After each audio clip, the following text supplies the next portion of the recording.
Salam,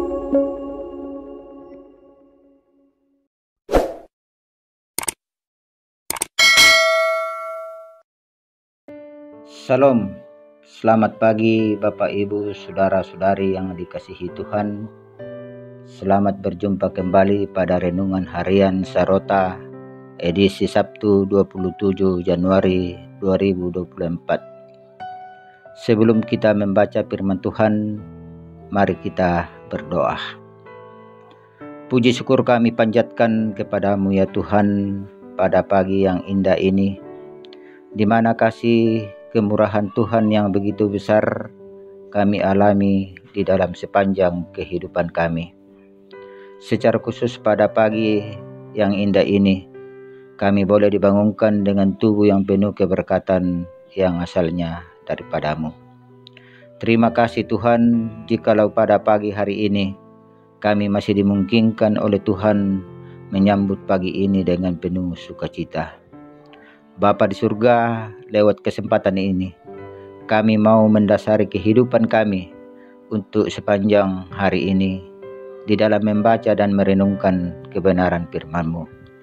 Ya Roh Kudus, urapi setiap hati kami. Karuniakan akal budi hikmat untuk memahami dengan baik arti firman-Mu yang akan kami baca dan renungkan. Dalam Kristus Yesus kami berdoa dan mengucap syukur. Amin. Saudara-saudara, bacaan firman Tuhan pada pagi hari ini terambil dari kitab Ulangan pasal 13 ayat pertama sampai dengan ayat yang ke-5.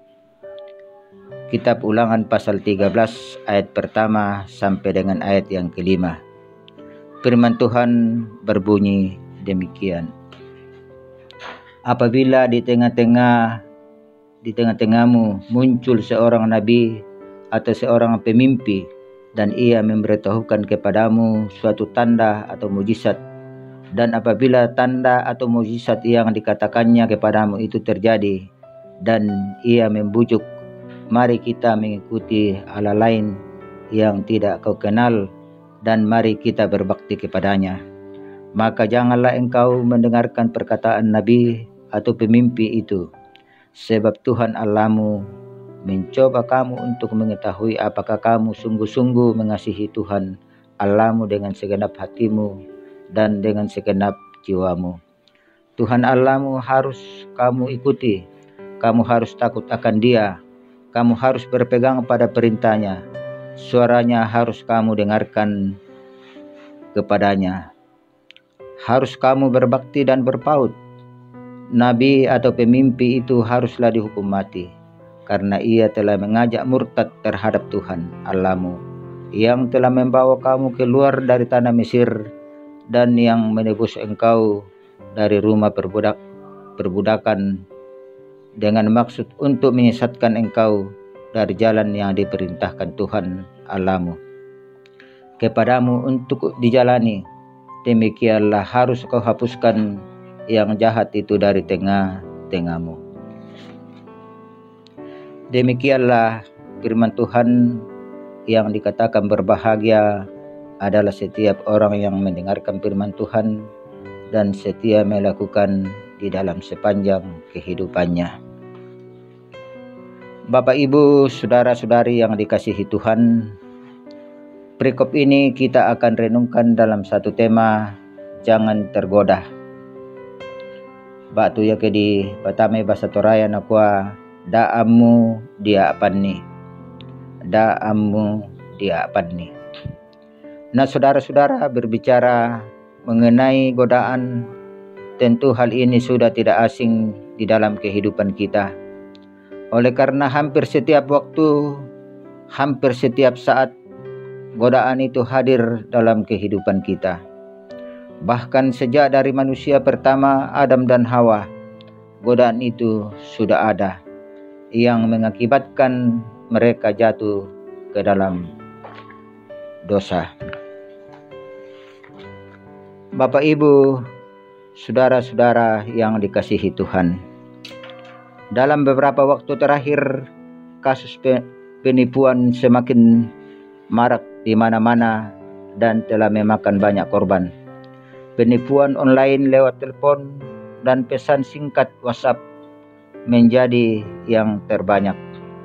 Dengan iming-iming hadiah puluhan juta rupiah, tanpa berpikir panjang, para korban mengikuti arahan dari si penipu.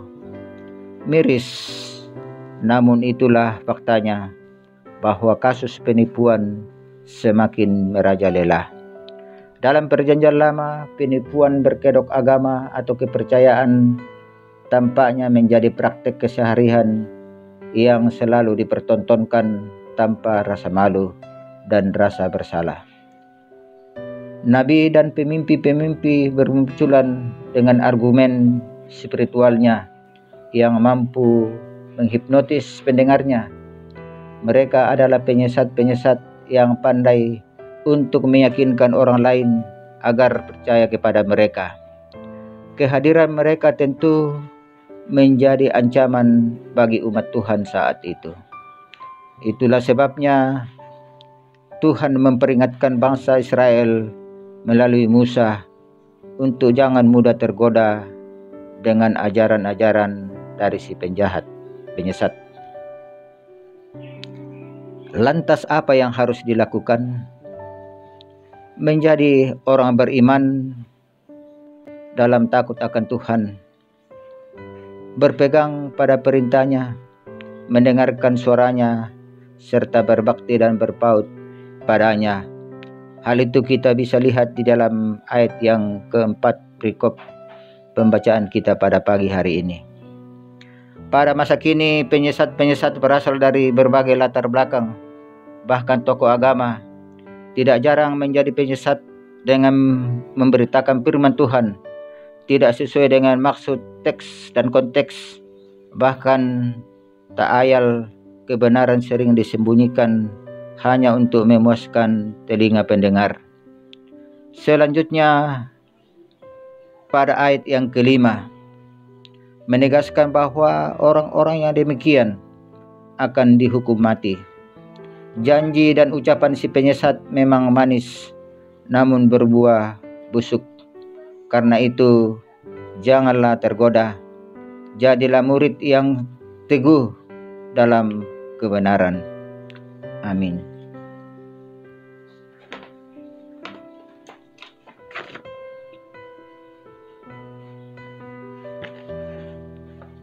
Saudara-saudara, mari kita berdoa.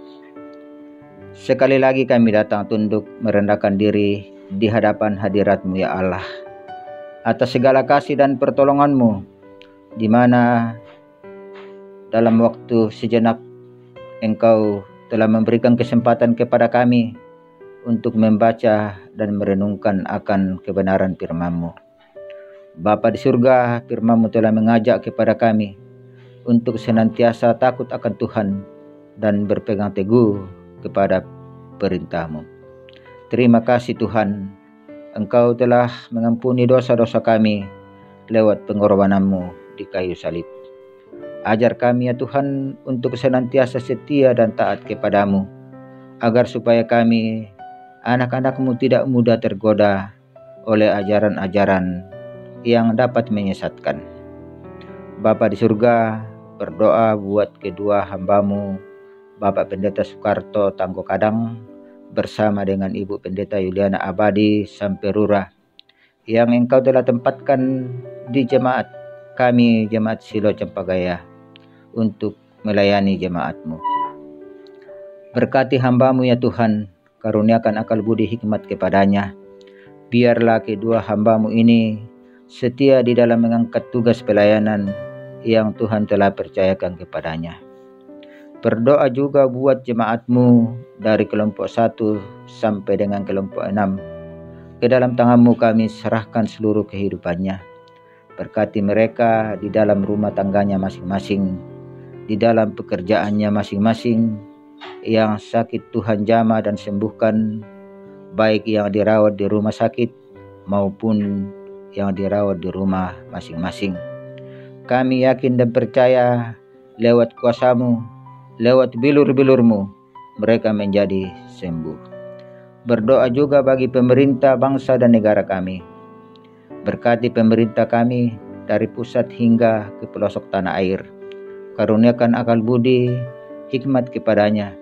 Biarlah mereka boleh menjalankan roda pemerintahan dengan sebaik-baiknya dan dengan seadil-adilnya. Di dalamnya nama Tuhan dipuji dimuliakan. Berdoa juga bagi saudara-saudara kami yang mencalonkan diri sebagai anggota calon legislatif dari tingkat kota, tingkat provinsi dan pusat. Tuhan kiranya memberkati mereka, mengaruniakan akal budi hikmat kepada mereka.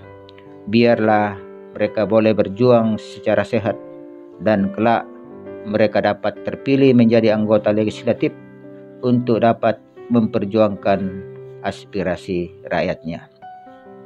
Bapa di surga, ini doa dan permohonan kami. Ampuni dosa dan kesalahan kami yang kami bawa di dalam anak-Mu Yesus Kristus. Itulah Tuhan dan Juru Selamat kami yang hidup. Haleluya. Amin.